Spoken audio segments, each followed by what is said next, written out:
Bom, boa noite a todos e a todas. Tudo bem com vocês aí? Espero que sim, tá? Aqui tá tudo tranquilo. Bom, pessoal, hoje nós vamos começar a apostila 2, tá bom? Então, nós vamos começar a, a nossa próxima apostila, né? E vamos começar pela geografia geral, tá? Então, nós vamos começar pela agropecuária, tá? Então, nós vamos ver as características da agropecuária no mundo. Vamos ver também os tipos de pecuária e a questão do solo, né? Vamos ver o que é solo, vamos ver quais são os problemas do solo. Eu vou digitar aqui para vocês qual é a página, né? Então, apostila 2, ops, cadê? Página 2. Olha só a coincidência. Geral.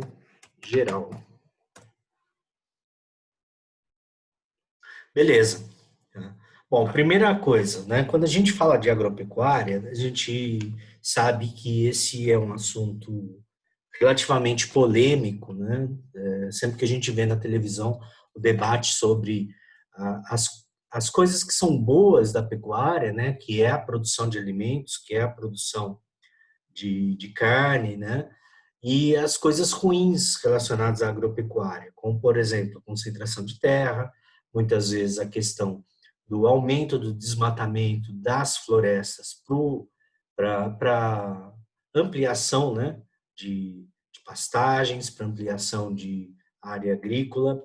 Outro assunto também é a poluição provocada pelo uso, né, de agrotóxicos, né, os chamados defensivos agrícolas.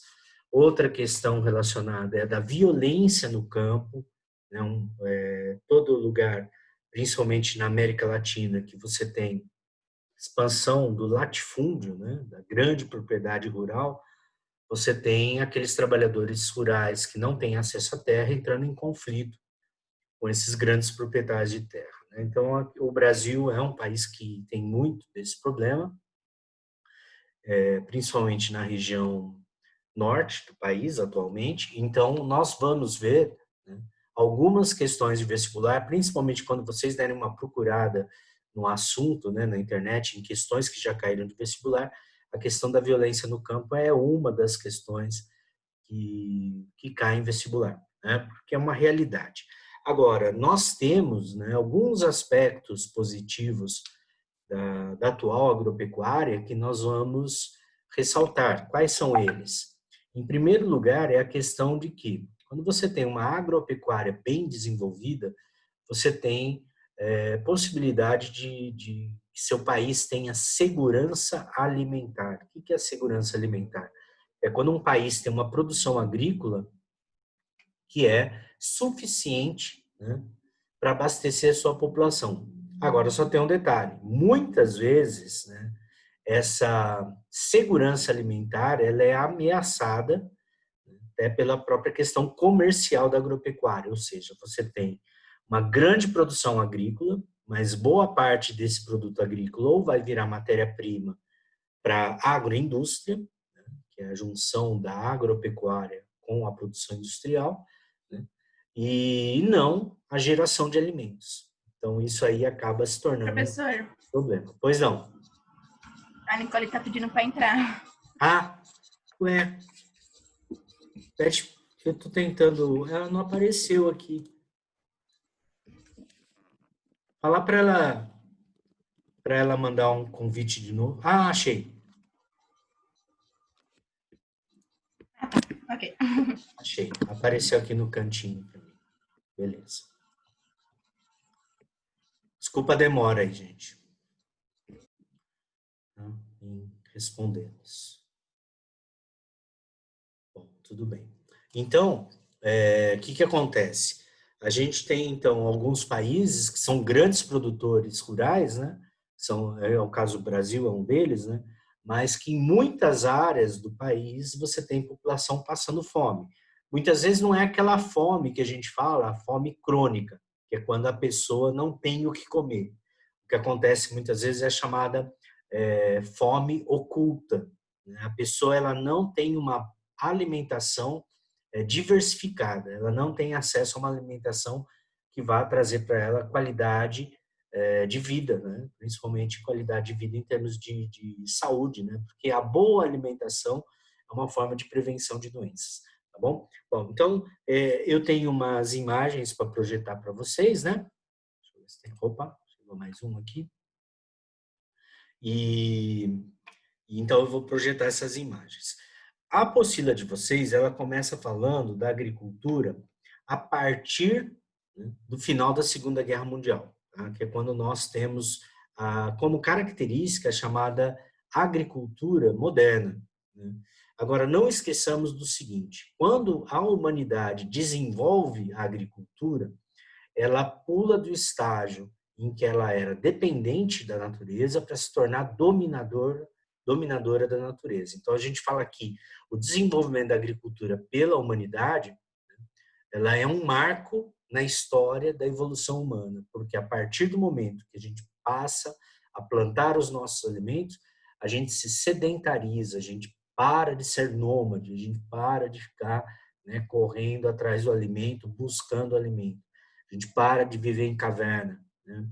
E aí, o fato de nós começarmos a ter um local fixo de moradia, a formação dos primeiros povoados, vilas, cidades, o desenvolvimento de técnicas, tudo isso vai dar um impulso na evolução humana. Tem até estudiosos, né, que analisam a evolução, né, do nosso cérebro e que associam essa maior evolução do cérebro do Homo sapiens justamente à dieta alimentar também. Então, quando melhora a dieta alimentar, melhora também a capacidade de desenvolver, né, o sistema cognitivo, desenvolver até as próprias relações humanas, tá bom? Então, isso é muito legal. Então, vou projetar para vocês aí, né, um PowerPoint. Isso. Agropecuário, beleza? Então, para começo de conversa, a apostila de vocês ela vai falar de uma tal Revolução Verde, né? Então, ela vai falar que após a Segunda Guerra Mundial, após 1950, a gente tem principalmente nos laboratórios dos Estados Unidos alguns estudos químicos, principalmente por conta da evolução da química, de aplicação de produtos químicos e modificação de sementes, né, em termos de genética, para melhorar a produção de alimentos, para aumentar a produção. Então, o que é o que nós chamamos de Revolução Verde? É o processo de modernização da agricultura baseado na utilização intensiva de sementes selecionadas, adubos químicos, agrotóxicos e maquinário pesado. Então, é chamado Revolução Verde porque ela vai criar uma modificação radical na forma de se produzir alimentos no mundo. Tá? Muitos dos defensores da Revolução Verde diziam que ela era uma forma de reduzir a fome no mundo, né? Então, na apostila de vocês aqui no começo da aula, onde fala Revolução Verde e transgênicos, né? No segundo parágrafo, ele fala assim, as transnacionais, visando ampliação do mercado, forçaram seus países de origem a pressionarem a ONU para estender essa revolução para os países em desenvolvimento, com a promessa do fim da fome, fato exemplificado pelo arroz IR8 cultivado na Índia. O que foi esse arroz IR8 que foi cultivado na Índia? Foi a primeira planta modificada geneticamente para ter aumento de produção. Tá? O que acontece? Você tem realmente um aumento grandioso da produção agrícola. Agora, um problema que se observa, né, é que mesmo com esse aumento da produção agrícola, muitas vezes você não teve a diminuição do problema da fome. E depois a gente vai ver por quê. Agora, uma grande coisa interessante é que quem comandava essa Revolução Verde, como eu falei para vocês, eram grandes laboratórios químicos, mas associados, né, a grandes empresários, principalmente nos Estados Unidos. Esses grandes empresários, muitas vezes, eram donos de bancos, donos de empresas de maquinário, fábrica de caminhões, fábrica de tratores. Então, eles foram condicionando, né, essa modificação na forma de se produzir alimentos há também a necessidade de utilização desses equipamentos. Então, a produção ela foi sendo direcionada para ter um aumento, né, de produção toda vez que você usasse o pacote todo. Não era só comprar a semente transgênica. Você tinha que comprar a semente, você tinha que comprar o adubo próprio, o agrotóxico próprio, o maquinário próprio. Então, o agricultor que não tivesse dinheiro para todo esse pacote, ele ficava de fora da Revolução Verde. Tá? Então, aqui fala, ó, transformou a agricultura num grande e lucrativo negócio para as grandes multinacionais produtoras de insumos agrícolas. Beleza? O que mais que a gente vê aí? Ó? Então, Professor, Pode falar. insumo agrícola é maquinário ou Isso. as coisas que a agricultura dá? Insumo é tudo que permite produzir. Desde o maquinário Entendi. até a semente, até o adubo. Tá bom? Entendi. Obrigada. De nada. Pode perguntar. Abre o áudio e faz a pergunta, beleza? Bom, o que mais? Ó, quais são os prós, né? Ou seja, aquilo que é positivo na Revolução Verde? Aumentou a produção de alimentos e provocou diminuição de preços. Então, isso, num primeiro momento, ocorreu. Quem critica fala que o que não foi resolvido com a Revolução Verde? Não solucionou o problema da fome no mundo. Pra vocês terem uma ideia, hoje em dia, o mundo produz de 6 a 9 vezes mais alimento do que a necessidade de toda a humanidade. Então, nós produzimos de 6 a 7 vezes mais alimento do que a quantidade total de população do planeta precisa. Agora, por que tem tantas áreas no mundo com gente com fome? Porque para você obter alimento, você ainda depende de dinheiro. E muita dessa produção agrícola, ela foi sendo direcionada para uma sofisticação de consumo. Então, vou dar um exemplo. Né? Muitas vezes, quando você vai ao supermercado e olha ali um tipo de Danone lá, né? Um tipo de Danone, e você lê no rótulo dele, olha, Danone com 7 cereais. Aí você fala, nossa, que legal, né? E qual que é a propaganda, o apelo desse Danone com 7 cereais? Ele é saudável, ele vai te ajudar na sua saúde, ele vai abastecer o seu corpo com vários nutrientes, porque cada semente daquela vai ter uma propriedade, etc. e tal. Tá, legal, ótimo. Só que o que a gente não percebe, né, é que esse Danone com 7 cereais, ele foi feito a partir de 7 áreas agrícolas que produziram um tipo específico de semente, seja aveia, né, a cevada, sei lá o quê, né, para vender para a agroindústria que vai produzir esse Danone. Né? Muitas vezes essa área que está produzindo a aveia era antigamente uma área que produzia alimento para a população local. Então, o proprietário daquela terra, ele passa a produzir um alimento que não vai ser consumido ali, né? Então, esse é um dos problemas. Outro problema, quem que vai ter acesso a esse Danone com 7 cereais e mais não sei quantas vitaminas e maravilhas? Quem tem dinheiro para comprar. Então, quem não tiver dinheiro para comprar no supermercado esse Danone, não vai ter esse benefício desse aumento de produção, dessa variedade de produção agrícola. Então, a grande discussão hoje que você tem sobre a Revolução Verde é isso. Ela realmente aumentou a produção de alimentos, ela provocou diminuição de preços em alguns casos, mas ela não solucionou o problema da fome, porque a fome ainda está vinculada à questão socioeconômica. Quer ver uma outra coisa interessante?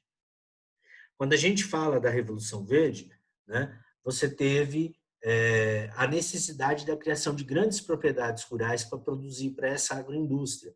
Então, você acabou tendo um aumento de concentração de terras, porque o modelo predominante da Revolução Verde é a monocultura, né, de grande extensão, e levou à migração de milhares de pequenos produtores para a área urbana, o famoso êxodo rural, que no caso brasileiro foi tão rápida, que criou esse problema urbano que a gente tem de superpopulação, né? em algumas cidades, principalmente nas metrópoles, né, e que provocou uma ocupação do espaço de forma desordenada. É interessante também, eu vou contar um exemplo que eu vi o ano passado, que foi até um pouco chocante. Teve uma ONG que ela foi estudar, né, de onde saía o cacau, né, que as marcas mais famosas de chocolate da Europa utilizam. E eles viram que boa parte desse cacau é africano. E aí eles foram na área produtora e viram que os produtores de cacau ali, o pessoal que trabalha colhendo o cacau, nunca comeu chocolate. Eles nem sabem para que é utilizado o cacau, porque o cacau não era uma planta nativa da região em que eles viviam. E aí essa ONG deu chocolate, né? E tem uma cena que é chocante de um senhor já de idade comendo chocolate e chorando, porque ele achou legal, ele gostou, mas ele entendeu qual era a situação dele, né? Ele trabalhou a vida inteira, né, produzindo